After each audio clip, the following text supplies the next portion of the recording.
వైసీపీపై MLA Yarapathineni Srinivasarao fire అయ్యారు. గత ప్రభుత్వం వ్యవసాయ శాఖ నిర్వీర్యం చేస్తుందన్నారు. గంజాయి సాగు తప్ప జగన్కు వ్యవసాయం గురించి తెలియదని ఎరపతినేని ఎద్దేవా చేశారు.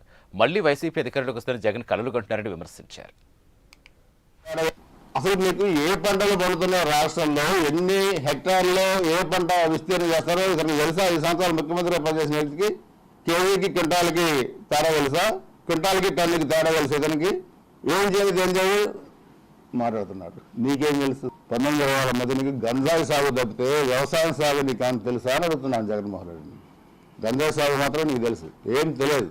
ఏం మత్స్యకారులు కానీ మీరేం ఇచ్చారు, మేమేం వేస్తున్నాం. రైతులకి మీరేం చేశారు, మేమేం చేసాం. ఎస్సీ ఎస్టీ మైనార్టీకి మీరేం చేశారు, మేమేం చేస్తున్నాం. ఇవన్నీ ఒకసారి చూస్తే కడుపు మంటగా తయారైపోయింది జగన్మోహన్ రెడ్డి అనే కంపెనీకి. మన పసిమిట్లు అంటాడు పోలీసు వ్యవస్థ డిఐజీలు బాసులుగా మారిపోయారు, ఎమ్మెల్యేలు మంత్రులు కన్సర్న్లో ఉన్నారంటారు. పోలీసు వ్యవస్థ నాశనం చేసింది ఎవరు? 2004-9 మీ నాన్నగారిని అడ్డం పెట్టుకొని ఐఏఎస్లు ఐపీఎస్ల మంత్రులను జైలుకి పంపించింది ఎవరు? 1920 మధ్య పోలీసు వ్యవస్థను భ్రష్టు పట్టించింది ఎవరు? ఎవరు పోవాలి జైలుకి? ఇంటెలిజెన్స్ చీఫ్ మీ గవర్నమెంట్లో రామాంజలి ఎందుకు వెళ్ళాడు జైలుకి? మీ ప్రిన్సిపల్ సెక్రటరీ ధనంజయ రెడ్డి ఎందుకు వెళ్ళాడు జైలుకి?